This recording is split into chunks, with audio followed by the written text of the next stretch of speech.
Hey everybody, welcome back to Too Many Men. My name is Allison Lucan. As always, I'm joined by two people who you know to be brilliant, to be focused, to be committed to making the world a better place. And we're going to deviate real quick here this week on this second episode. Of course, Sarah Sivian is here. Of course, Shayna Goldman is here. We're going to change things up this season, and every once in a while when we feel like it's important, because it's our show, we're going to bring you an interview with a voice that we think you should hear more of. And so we're going to get right to our interview, but real quickly wanted to touch on Sarah Sivian's favorite segment. Sarah, what is it? Another sad bit of news. Sarah, tell us the latest on the Mitchell Miller situation. Yeah, Greg Wyshynski reports on Wednesday afternoon that the Boston Bruins are not currently able to terminate the Mitchell Miller contract. The team has limited options, including paying out Miller's salary until the end of the season when they can buy him out. Folks, this is what happens when your vetting process sucks. So you're going to spend a lot of money on somebody that doesn't deserve it. And then,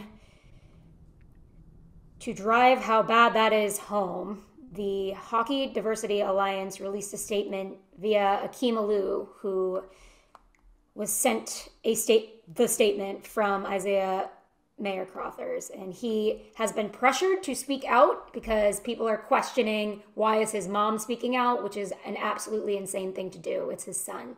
I mean, it's her son. I would hope my mom would speak out for me and stand up for me, and we here at Too Many Men commend her for continuing to fight the good fight in face of all the bullshit. So I'm just going to read the statement.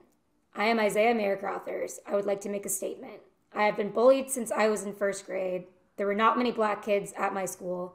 I was called, quote, brownie and the N-word. The kids say my black mom and dad didn't love me. That's why I had white parents. Mitchell used to ask me to sit with him on the bus, and then he and his friends would punch me in the head. This happened my whole time in school. When I went to junior high, Mitchell would spit in my face and call me an N-word. I stopped telling because they called me a snitch, and I would get made fun of.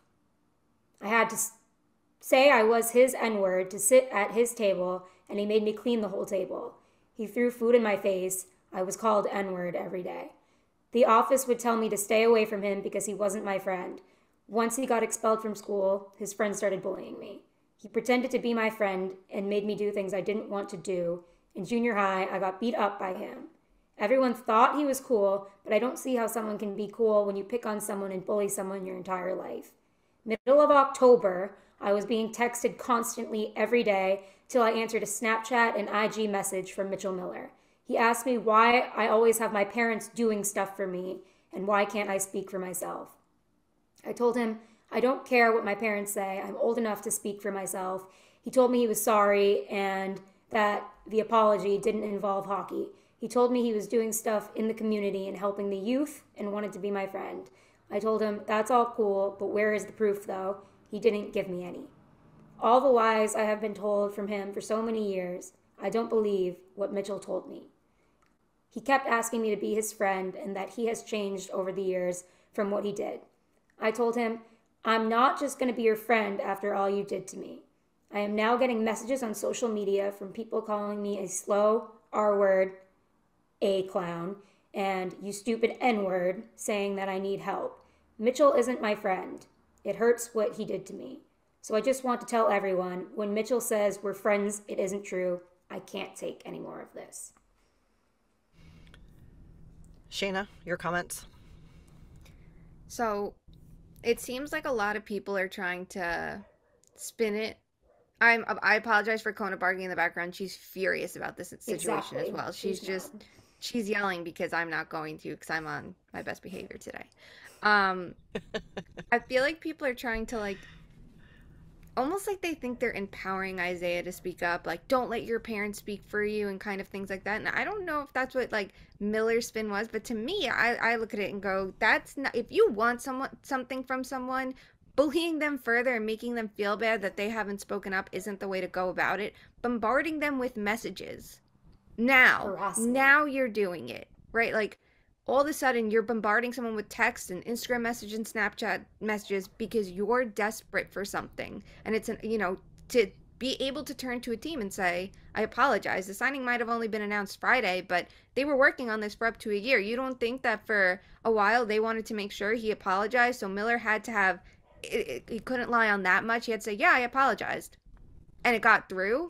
It didn't have anything to do with hockey. Then why now did you make that apology? Why now did you consistently message someone to get that response if it wasn't for this contract? So it just, there's a lot of holes in everything from, you know, Miller's standpoint, and it feels like this really does clarify what we've been missing, that the messages, the everything, there was a reason for it, and it's coming now. It didn't come after the Arizona situation. It's now, when he wanted the contract from the Bruins. And here it is. The Bruins can't just get rid of his salary. They can't just get rid of his contract, which, who fucking can believe that? You sign an NHL contract, it's binding unless you have a legitimate reason. The contract was approved. You can't just say, just kidding, we rescind it. And now this player, this person who hasn't done anything besides harass someone to get an apology through, is making hundreds of thousands of dollars. No matter what. Great job. Yeah, and unsurprising that they can't just make the contract go away, much like we can't make bad things go away just because we don't want them to be around. But it's slightly possible. We saw the only thing that mattered to Hockey Canada to start to make change was money. And particularly in a cap-strapped year, maybe this is the smallest pinprick to the Bruins. I don't know. But it's frustrating nonetheless. We are obviously trying to keep tabs on this. It's an ever-changing story. But as I mentioned, we here at Too Many Men wanted to bring you a voice that can speak far better to this than us. And so we were thrilled to bring in Chris Watkins. He's been a contributor to Hockey Graphs. He has worked with the NHL offices and Kim Davis on diversity issues. He is one of, I say this multiple times when we interviewed him, he's literally one of the smartest people I know. Some of his insights into hockey from a data-driven perspective, like, just literally blow my mind. And he's talented both in how his mind works and how he can express what he learns about pretty much anything in life. So we're thrilled to give you time with him. Sarah, Shayna, anything you want to say about Chris before we turn it over to him? Yeah, we're so just lucky for his presence in the hockey world and on Twitter. That voice is so much needed. Yep, he's absolutely brilliant. So definitely listen to what he says, absorb it, try to learn something from it. I think we all did. So, you know, definitely just keep listening to different voices and, you know, expand who you're getting your news from or your opinions from, because there are people out there like Chris who can teach everyone a thing or two. Awesome. All right, guys, with no further ado, here's our interview with Chris Watkins. Enjoy. Well, as we mentioned, we are very happy to have a very special guest with us. We are honored to have Chris Watkins here, who is a brilliant mind in his own right, but has taken pity on us to share that brilliance in the hockey world, fighting for important messages in a world that doesn't always make time for the messages he's trying to educate us on. And if nothing else, he's a contributor at Hockey Graphs, and we'll have this in our show notes. We would encourage all of you to read one of his most recent pieces called Racial Bias in Drafting and Development, the NHL's Black Quarterback Problem. And Chris, you've obviously been following the events in hockey. This is unfortunately not the first, but another event in a series. Just share with us kind of your big picture thoughts, what you've seen, and what some of your big takeaways are right now as this continues to develop. Yeah, I mean, I think, you know, long story short, at the end of the day, I think my initial thoughts to it was, upon hearing that Mitchell Miller was being signed, was I immediately got this impression and signal that the Bruins did not do their due diligence ahead of time to sort of justify the signing. Just given the nature of the allegations and sort of what was corroborated in a police report that was filed by the victim's family, of the long-standing nature of the abuse and the different acts that were taken out and carried out. That is a situation where if you are, as a signing team, going to bring in this particular player with this checkered past, and checkered is a very euphemistic way of looking at it.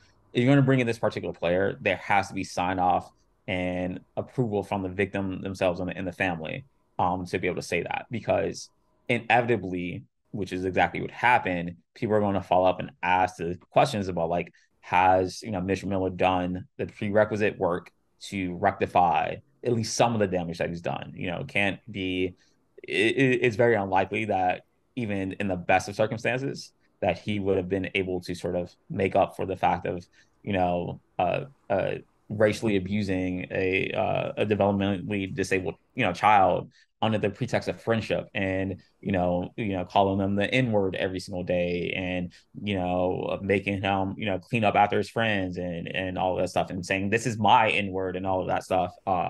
Giving him a lollipop that had been dipped in a urinal. Like I said, under the pretext of friendship. So it's a double, damage, where it's not only this is a bullying situation, but one that was exploitative in nature, for a kid who himself has said, in a statement released by the Hockey Diversity Alliance today, this person pretended to be my friend, as this abuse was going on. And in the years since this has come out, and as Mitchell Miller's professional career has flourished and developed, even with these stops and starts, has pretended to be my friend again, and is continued this farce and this facade, even leading up to the signing, in terms of reaching out and trying to get me to sign off and say all of that. To me, it just indicated that there was a major set of missteps on the part of the Bruins organization, because unfortunately in sports, when someone is talented enough, people are willing to overlook, just basic human decorum, basic best practices as an organization, as a business, because they can score goals or they can, put points on the board. And we saw that happen here. And unfortunately, that created not only a major black eye for the Bruins organization, but reopened a bunch of trauma for the victim and his family as well, that was completely unnecessary and just seems cruel at the end of the day. And so that's my initial thoughts on it. But like, emotionally, as a black man in the sport of hockey, as a parent of a child, as someone who has worked with, people, who have dealt with, mental disabilities and things of that nature, family members, all of that, like just hearing the nature of that story, and having to like live it again, just reading about it, I can only imagine having to have lived through it, how damaging that could be. So I think there was a lot of emotions, but the first one overall was disappointment and disgust at the behaviors of the adults in the room. Basically. So yeah, that's basically, long story short, that's sort of where I start off with. Speaking of disappointment, I wanted to get your opinion about the PR tour that's going on now and Eustace King's involvement. Yeah. Yeah. Yeah. I yeah. So a couple of things. So first off, obviously, when Mason Miller, or Mitchell Miller was being signed, obviously, like, he had to have some level of representation, and so which organization would sort of take him on, and so obviously that's a big determining factor. I've never worked at an agency before, but I would assume how that conversation goes is like, hey, is the risk worth the reward? Is this player worth someone to bring into our fold as an agency in our portfolio?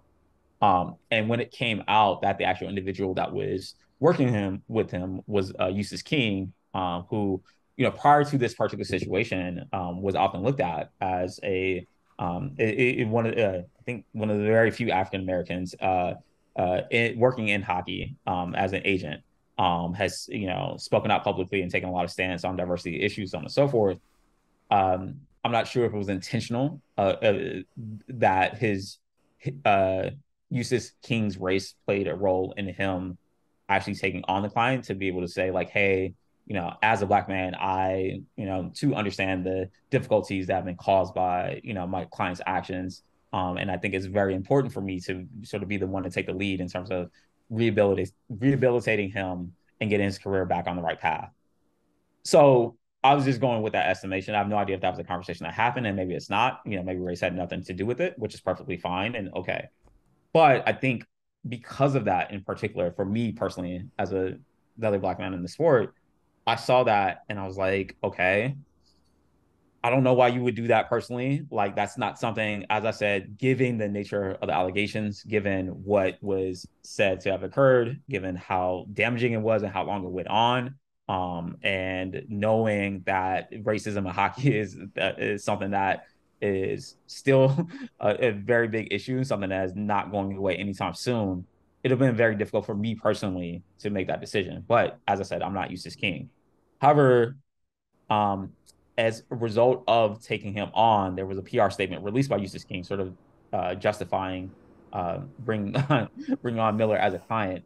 And within that, there were apparent falsehoods in terms of the level of involvement of particular organizations like the Herb Carnegie Institute, to the point where those organizations immediately came out and says, like, we're not working with this individual. The Hockey Diversity Alliance, who also said we are not working with this individual, and we actually informed Eustace King not to take on this individual as a result. Um, I I got even more incensed because I felt like it was using the pretense of a black man who's, a pioneering force in the sport as cover for signing this individual.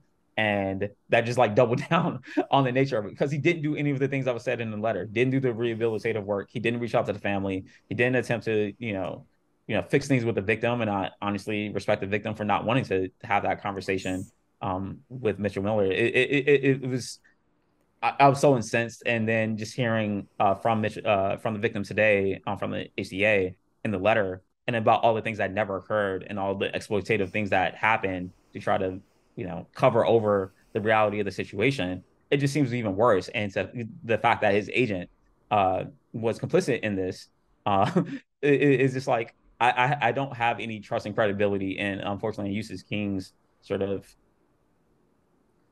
not character, because I don't know him personally, but his assessment of the situation that he found himself in. And I think the last point on that is, for ultimately a low, like a high risk, low reward signing. You were talking about a defenseman who may not contribute for another 3 or 4 years, is likely not up for a big contract. Like, you literally tank the reputation of your entire agency for this individual who may not even be an NHL caliber player. Like, it just makes zero sense whatsoever.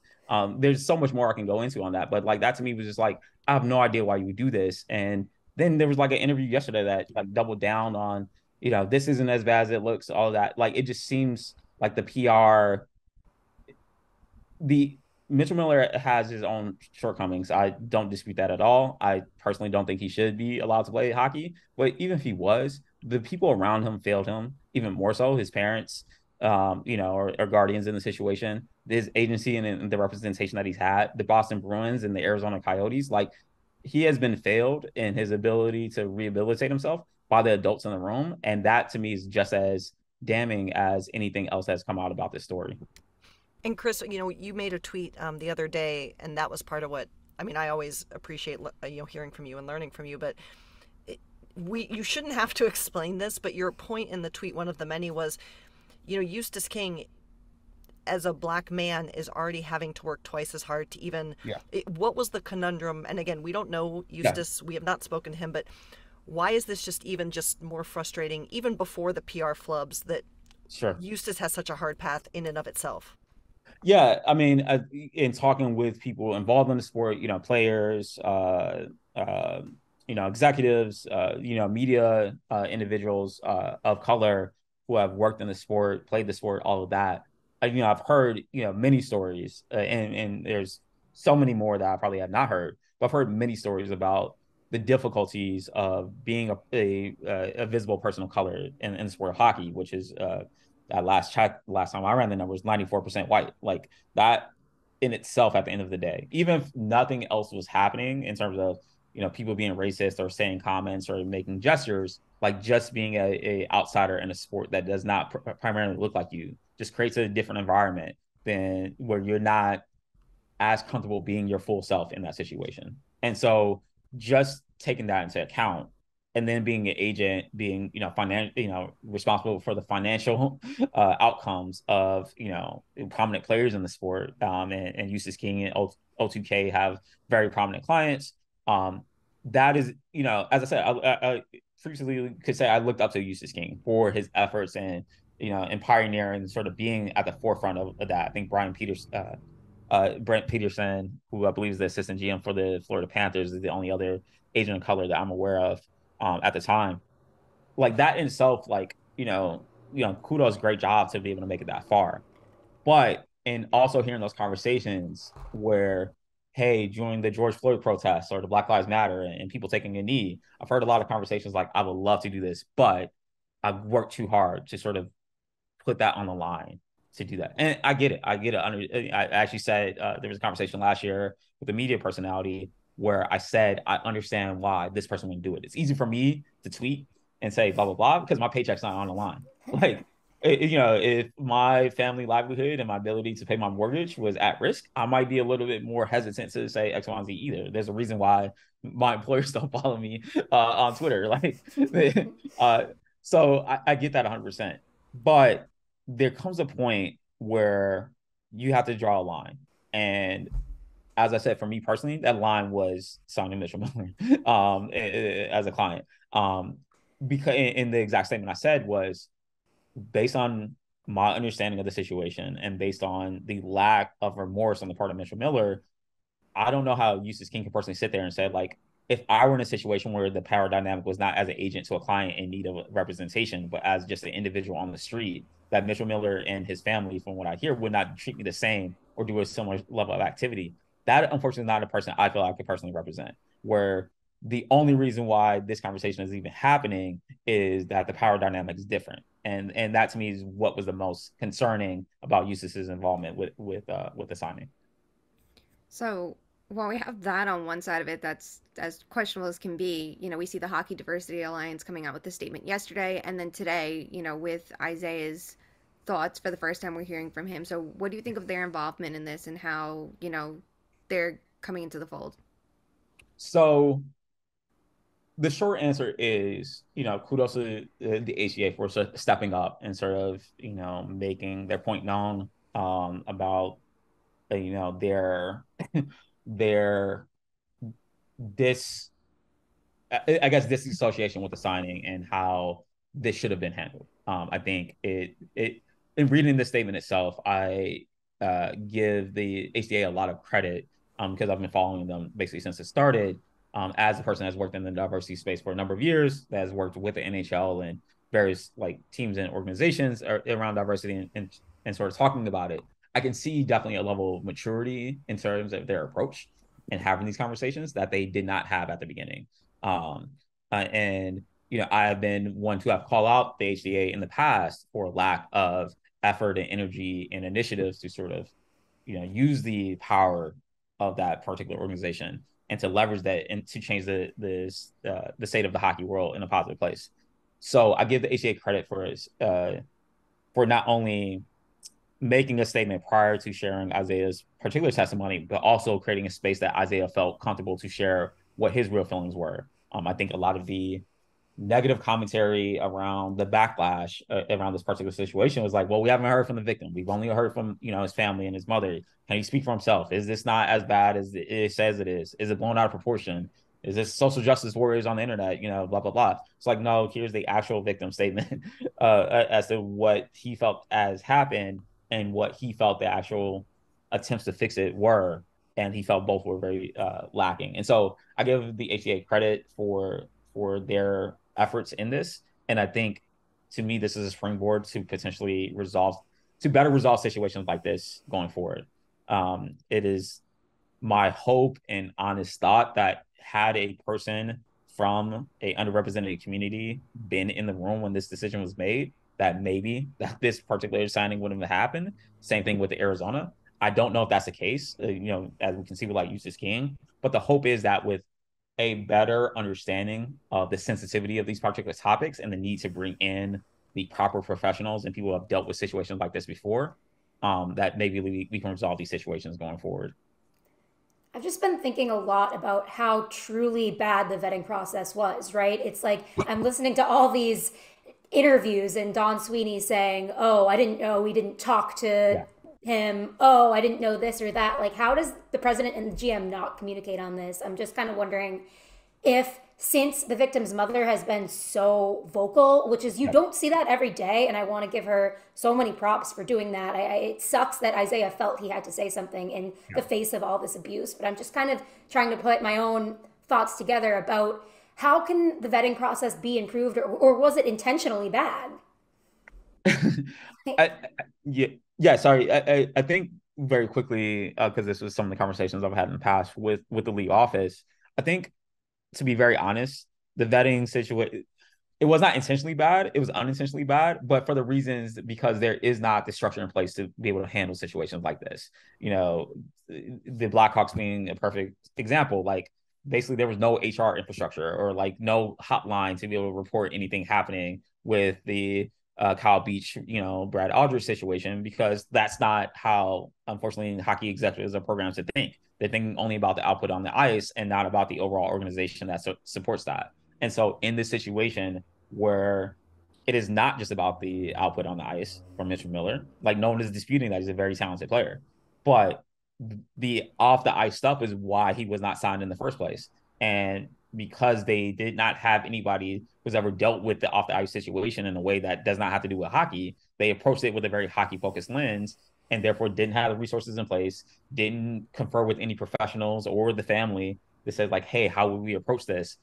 Even reaching out to the HDA, maybe been like, hey, what is your thoughts on this? Like, does this make sense? Like, should we do this? If we do go forward with this, how should we approach it and portray it to our fans and to the media? Like, none of that was ever brought into the calculation. So I don't think it was an intentional oversight, but it was that lack of oversight that was more damning than anything else. So, what kind of resources should teams, try to get together to help players that they feel they must sign in these situations? Like, how can a player earn a second chance? What do they need to do before the signing? What does the team need to do in tandem with them to make this, okay? Because, we can look at this a million ways and go, he was 14. What can he do to eventually get back on track? Like, anything like that, because everyone keeps saying that's not who he is today. How can he show otherwise? Yeah, so I'll use two quick examples. So one is currently live and happening, and who knows where this lands with this whole Kyrie Irving situation, which is a whole different thing.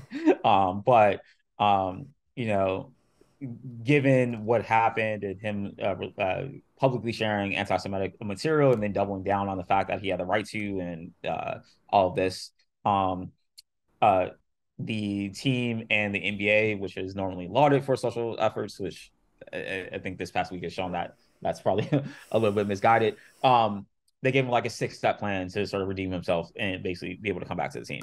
I think in that situation, that's probably the bare minimum where the damage has been done. The public perception of the team is like forever ruined as a result, as well as of the player. And here's the sort of, here's our public statement on how to sort of get back on track with that. I don't think we'll fix the situation, but at least it is some objective way to say that we are trying to get back to it. I'll probably say the more extreme example, and regardless of where you stand on whether or not this individual was able to do so or not, is probably Michael Vick. And Michael Vick, as a star quarterback for the Atlanta Falcons, was arrested for, very horrible and malicious, dogfighting charges, the murder of dogs, spent, I believe, 2 years in federal prison, basically lost his endorsements, sponsorships, basically lost his career for a point in time, and was damaged goods for a period of time, and was only able to come back after, efforts of working with PETA and sort of basically like creating a thing like, I was the worst person in the world to dogs, and now I'm going to be the best person in the world to dogs here on forward. As I said, many people still don't feel that he did enough, or, I have not forgiven him for that, and definitely is their right to. But ultimately, at the end of the day, when you look at the track record of what he did, it's like, okay, here was the damaging things that you did for years, and it's going to take you years to sort of get that back. I think that's an important part where Mitchell Miller tortured Isaiah Brothers for years. And like a simple text like, hey, I'm your friend now. Like, can you sign off and say like, you're cool so I can like sign with the team? Like, bro, like you like literally tortured me for like 10 years. Like one text is not going to make up for that. And so I think when we talk about rehabilitation, it has to be a organization that is not either within the team itself or at the league office, or somebody who is not involved with the day-to-day of whether or not this team will win a cup or not, and does not care about that, and only cares, like most organizations that haven't worked in HR for 10 years, most times HR is literally there just not get the company sued. Like the only job is to not get the company sued, and we'll figure out all this stuff like that. That creates a lot of moral hazards and settlements that happen off the sea. But ultimately, at the end of the day, like they're not worried about the bottom line. Our only job is to not get it sued. And so establishing that as a baseline is like the bare minimum. Doing that at the league office is probably also critical because, like, yes, while this was the Bruins it also makes the NHL look really bad that this happened on their watch, especially given the stuff that's happened in the past couple of years.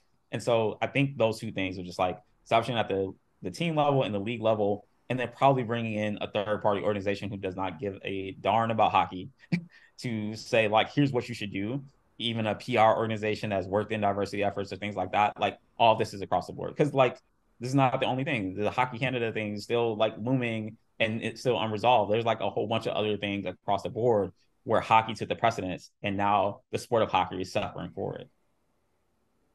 I just have one more question about media involvement. It feels like there's a few members of the national media who have like a powerful voice they could use for good that have either upheld the Bruins or have been silent. Do you think that plays a role in the continuation of these type of situations and letting these type of guys into the league?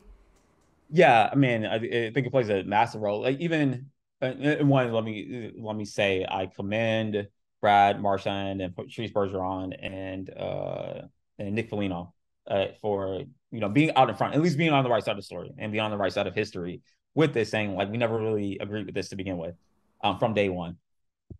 With that being said, and I'm just focusing on them to start off with because it's a larger conversation around the media. With that being said, I think, if you were to poll the general Bruins fandom about this particular question and say, like, should we have signed Mitchell Miller, like, on day one of the announcement, probably, like, it's a 75-25% split that says no.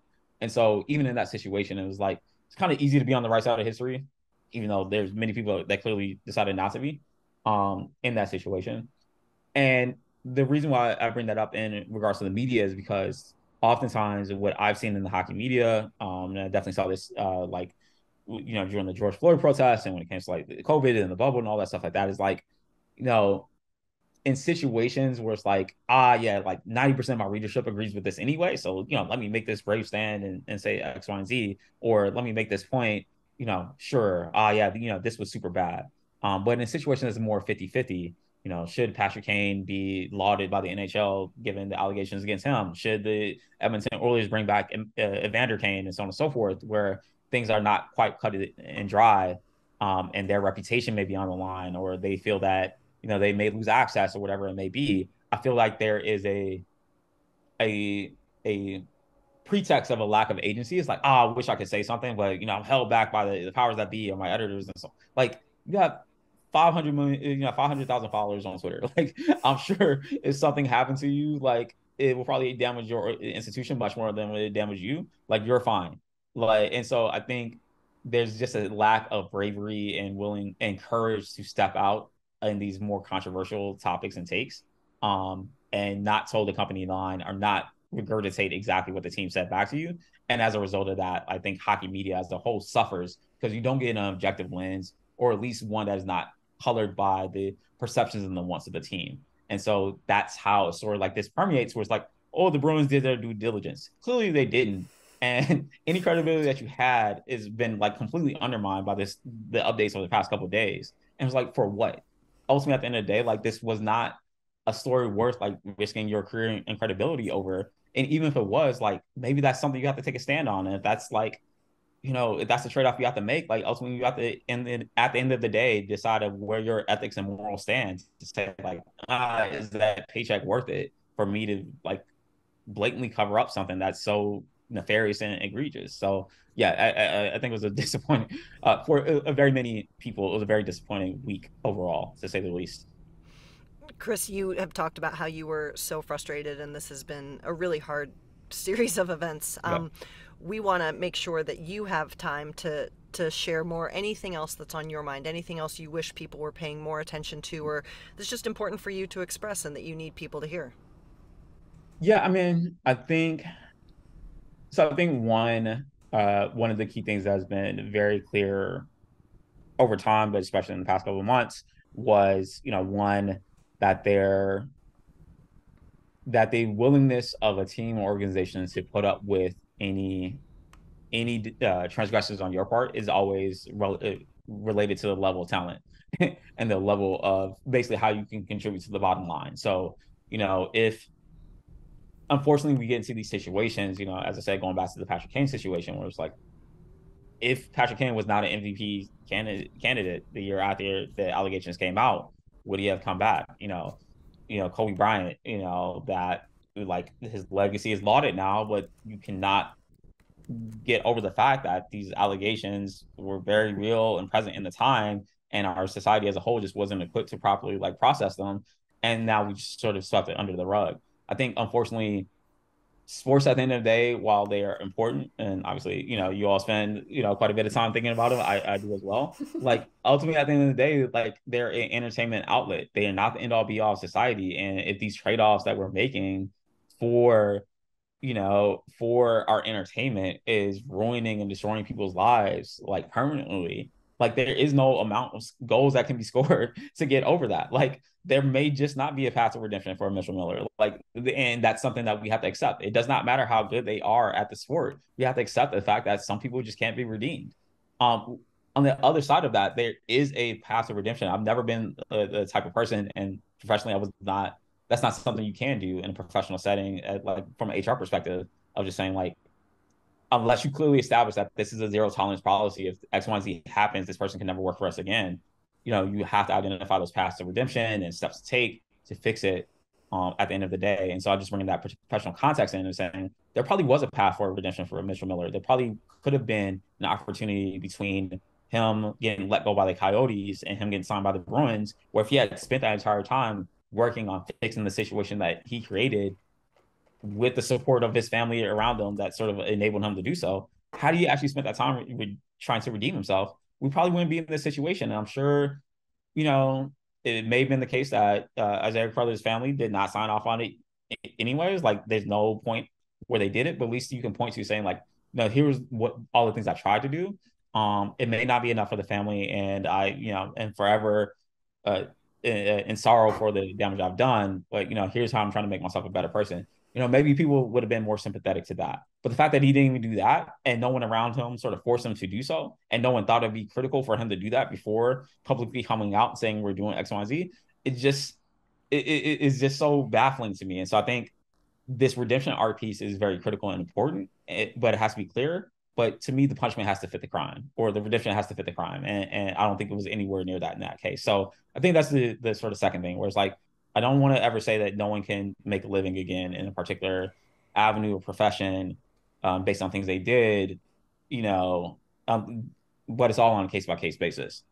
So I think that's the other key thing. I mean, and I think the last thing is, I think ultimately at the end of the day, we have to hold these teams and organizations accountable. I mean, I think, with the NHL, there's been quite a few situations like these where, talent wins out over, the actual morals and character of a person. Unfortunately, we don't go and sell out the audience for like having a team full of Boy Scouts. Like we don't sell out the stadium for that. We don't support the community service things that say like, hey, they might have lost 7-1 today, but they did like feed, 500 hungry children in the community. Like that's unfortunately not something we celebrate. And so then you get situations like this. And I think the only way that you can sort of really affect change as a fan is with your pocketbook and saying like, we're not going to support this character building model of the team, regardless of how much it helps us win. If we do it and feel horrible after because we hired a bunch of horrible people to play for our team and put on our jersey, then it's not worth it. And so I think like, NHL fans and honestly NBA fans right now too, across all sports, have to stand up with their pocketbooks and says we will not allow this to happen. Until that happens, we're going to have another situation like this. Mitchell Miller is only going to be the latest one now, and 2 years from now there'll be somebody else. Logan Malou, another example, like Evander Kane coming back. Like someone else's talent will always win out over their transgressions. And until we make a stand as a NHL hockey community, it will always be the case. So I think those are the main things I just wanted to convey. You are brilliant as always. I know we're up against time with you, but I thought I'd ask you this, and the answer can be no. You mentioned, things that people can do, and I hope people hear your words and take that action and make it their own. Are there reasons for optimism now? Are things even changing the tiniest bit, or is there still just so much work to do?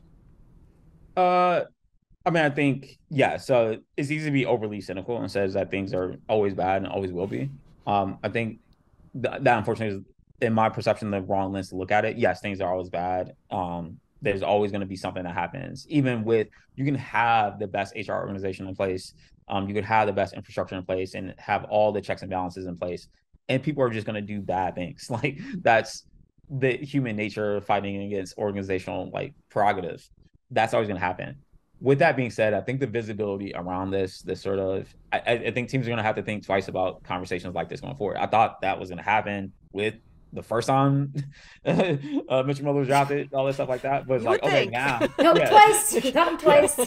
Yeah, it's like, all right. But I think there is going to be a further push to have the professionalization of NHL front offices and the league as a whole to not allow things like this to happen.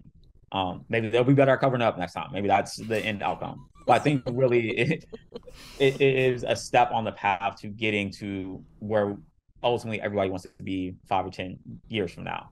And so I think there is hope for optimism. I think the HDA's response was, as I said, showing that I presume that the players themselves had some professional help in writing that, because a lot of things that they talked about that hit on a lot of the sort of DEI buzzwords that are sort of very prevalent now. And that's great. Either the players inform themselves better, or they brought in some professional help to help them inform. Either way, it shows that there are efforts being made to get better at this as a whole. And so I think, unfortunately, we'll probably have a similar story like this 2 years from now. I'm happy to slot my time in ahead of time for that. But my hope is that the frequency and the magnitude is reduced in short order.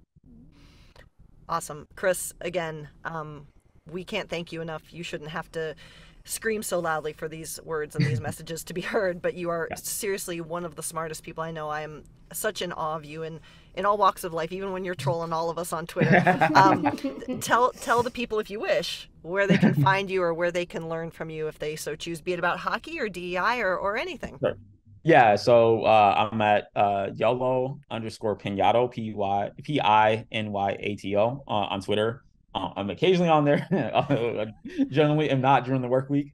But yeah, I mean, I try to speak to things out, just sort of speak to it how it is on there from a data perspective, from a, just like I said, a black man in hockey perspective.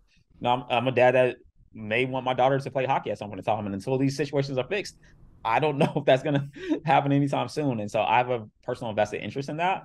And so if you want to follow that journey, then you can follow me on Twitter there. And check out, the hockey graphs write-up that I did. So, yep. Awesome. Thank you, Chris. We appreciate you so much. Thank you. So much.